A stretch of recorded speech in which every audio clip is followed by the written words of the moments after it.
ইসলামী আন্দোলন বাংলাদেশ সভাপতি আয়োজিত আজকের এই জনসমাবেশে উপস্থিত কেন্দ্রীয় মেহমান আমাদের প্রধান অতিথি জননেতা মৌলানা লোকমান জাফরি বিশ্ববিদ্যালয় হাফেজ আবুল কালাম সাহেব, উপস্থিত আছেন আমাদের সম্মানিত সভাপতি সুলাইমান জাহাঙ্গীর সাহেব। প্রিয় ভাইয়েরা, আমরা 1971 সাল থেকে শুরু করে বাংলাদেশের স্বাধীনতা গল্প শুনেছি, ইতিহাসে পড়েছি, কিন্তু চোখে দেখি নাই।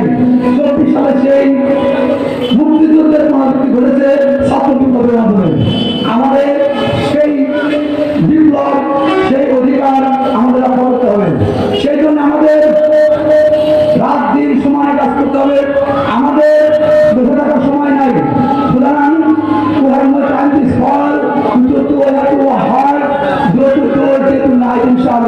আমরা দিন রাত পরিশ্রমের মাধ্যমে বাংলার প্রতিটি ঘরে ঘরে, পাবনা পূর্ব জেলার প্রতিটি ঘরে ঘরে ইসলামী আন্দোলন বাংলাদেশ দাওয়াত ইনশাআল্লাহ পৌঁছে দেবো।